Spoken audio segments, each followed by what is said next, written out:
क्षणभंगुरः।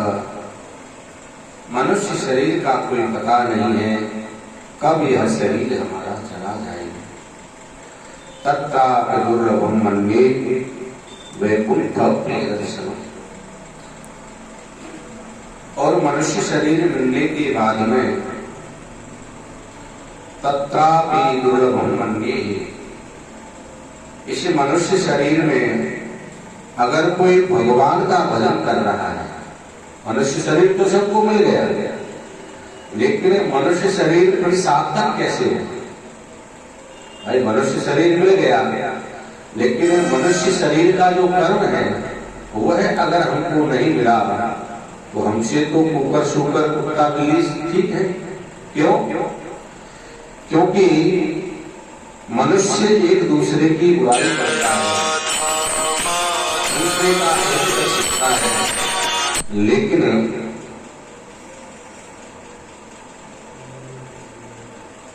ये जो पशु पक्षी होते हैं वो किसी की बुराई नहीं करते, उनकी बड़ी मर्यादा है, लेकिन हमारी कोई मर्यादा नहीं है। मनुष्य शरीर तो मिल गया, लेकिन हमारे जीवन में कोई मर्यादा ही नहीं है।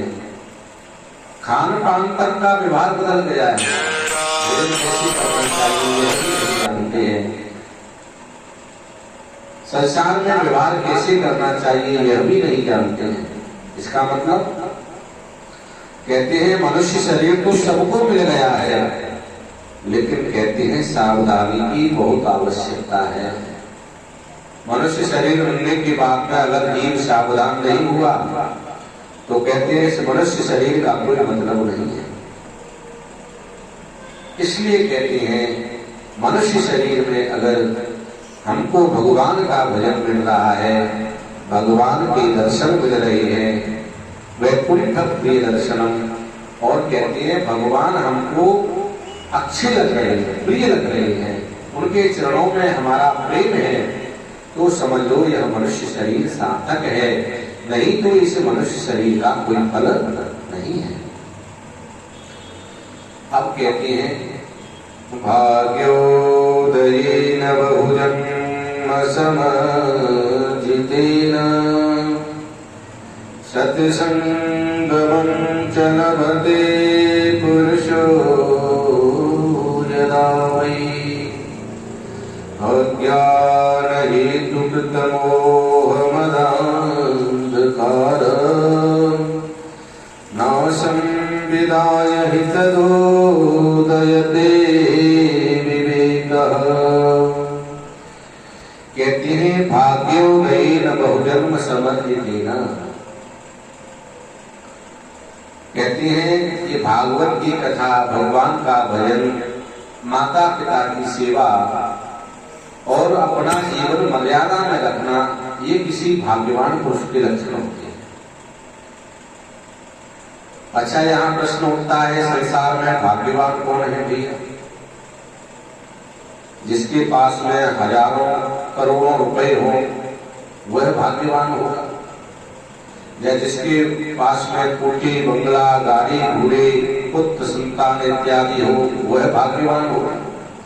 संसार में तो वही भाग्यवान माना जाता है। अरे साहब बड़ा भाग्यशाली है। बोले भाग्यशाली कैसे है भैया? बोले करोड़ों रुपयों का धनी है, 4-4 पुत्र हैं, 10-10 गाड़ी हैं, 4-4 कोठियां बनी हुई है, वो भाग्यशाली है।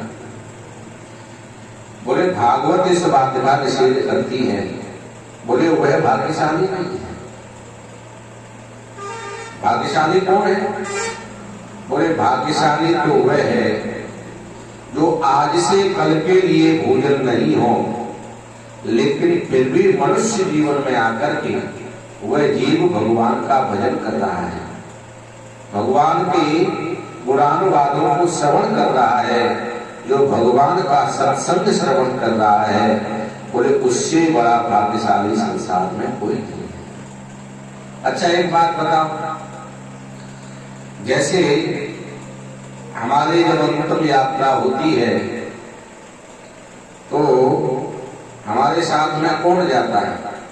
4 करोड़ रुपए जाते हैं, कोठी बंगला घर मकान इत्यादि कोई जाता है? कोई नहीं जाता है। कहते हैं कौन जाता है साथ में? बोले भगवान का भजन साथ में जाता है। अगर आपने अच्छे कर्म किए हैं तो अच्छे कर्म आपके साथ में जाएंगे, और आपने बुरे कर्म किए हैं तो वह आपके साथ में जाएंगे। कहने का भाव क्या है? देखो भैया, भाग्योदय की तो यही पहचान है, न तो मनुष्य पैसे को ले जाता है, न गाड़ी को ले जाता है, न कोठी को ले जाता है, न घरवाली को ले जाता है, और साथ में तो केवल एक धर्म ही जाता है। आपने जो कुछ जीवन में किया है वह साथ है। तो इसलिए कहते हैं भाग्योदय बहुजन्म समझते नाम। कहते हैं भाग्योदय किसका हो गया है? जो भगवान की कथा श्रवण करता है, जो भगवान का भजन करता है, जो संतों की सेवा करता है, जो ब्राह्मणों को अपना परम गुरु मानता है, वही सबसे बड़ा भाग्यशाली है। भाग्योदय बहुजन्म समझते नाम। कहते हैं भगवान का सत्संग ये भाग्य से मिलता है। अच्छा, एक जन्म के भाग्य से, और एक जन्म के भाग्य से नहीं मिलता है। कहते हैं बहुजन्म समर्पित नाम। जन्म जन्मांतर के जब पुण्य उदय हो जाते हैं तब जाकर के भगवान का हम नाम लेते हैं, भगवान की कथा तब श्रवण करते हैं जब वो जन्म जन्मांतर का भाग्य उदय होता है। सत्संग मम च लभते पुरुषो यदा वै। इस जीव को सत्संग तभी मिलता है तब समझो जब उसका भाग्य उदय हो गया है। अज्ञान हेतु मोह मदांधकारा। अच्छा, इस सत्संग से क्या होगा? कहते हैं जो अपने हृदय के अंदर अज्ञान रूपी जो अंधकार है वह माने हट जाता है और उसके हृदय में प्रकाश उदय हो जाता है। जैसे रात्रि में कितना भी अंधकार हो, लेकिन सूर्य भगवान की एक किरण अगर प्रकट हो जाती है तो रात्रि का सारा अंधकार नष्ट हो जाता है। ऐसे ही सत्संग की एक किरण भी अगर जीवन में उदित हो गई है तो समझ लो संसार में जितना भी अंधेरा है, चाहे वह अज्ञान रूपी अंधेरा हो, कोई भी अंधेरा हो, वह अंधेरा सदा सदा के लिए नष्ट हो जाता है। अज्ञान रूपी अंधेरा, अज्ञान हेतु मोह मदांधकारा। अच्छा, ये अंधेरा कौन सा अंधेरा है जिसको जीवन में हम समझ नहीं पा रहे हैं? कहते हैं ये मोह रूपी अंधेरा है ना, यही सबकी नाश की जड़ है। ये मोह से ही तो सब काम हो रहे हैं, चाहे धन कमाना, चाहे पैसा कमाना, चाहे अन्याय करना, चाहे दूसरे को परेशान करना, दीन दुखी को परेशान करना, ये सब कब हो रहा है? जब मोह है व्यक्ति का। और जब मोह जब नष्ट हो जाता है, किसी में किसी का मोह नहीं रहता है, न धन में, न बच्चों में, न स्त्री में, न पुत्रों में। जब मोह नहीं रहता है तो कहते हैं वही व्यक्ति कहते हैं अज्ञान रूपी अंधकार से बच चुका है। अगर जीवन में मोह है, हाँ ये बात तो जरूर है कि मनुष्य जीवन मिला है तो मोह तो होता है, लेकिन उस मोह को समझते हुए कुछ हट करके और कुछ सट करके। संसार में तो हमको रहना है भाई, संसार से हम कहीं चले जाएं तो ऐसा तो नहीं हो सकता है भाई। संसार में जब रह रहे हैं, ग्रस्त में रह रहे हैं, तो हम इस मोह से कैसे पीछा छुड़ाएं?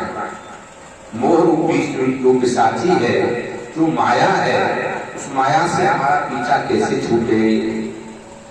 तो देखो, व्यवहार तो हमको सब करना ही पड़ेगा।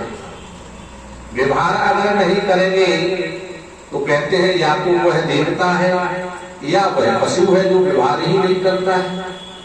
तो इसमें देखो भेद क्या है? माने माया, माया माने माँ माने नहीं, और या माने जो नहीं है वही माया है।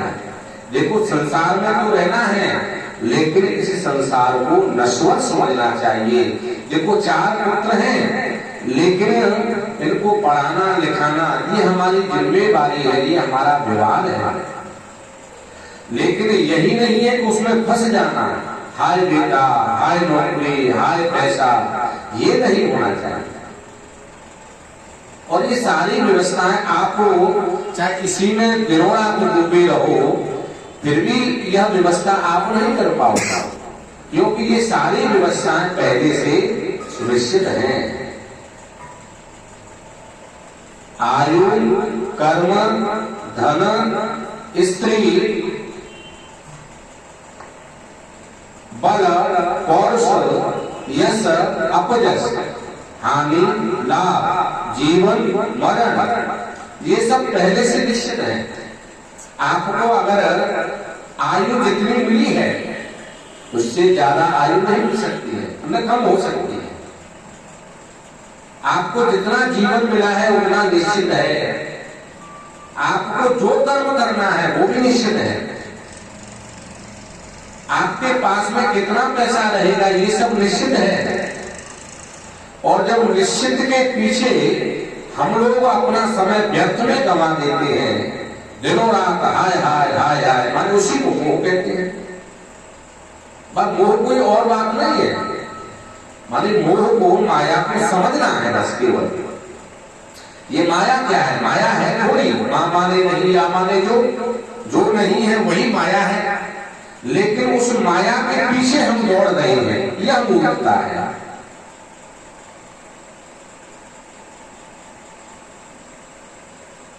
माया के पीछे दौड़ रहे हैं, लेकिन ये क्या है, इसको ठाकुर जी ने हमारी ड्यूटी लगा दी है। आयु, कर्म, जो आपको कर्म करना है वह हमारी ड्यूटी है।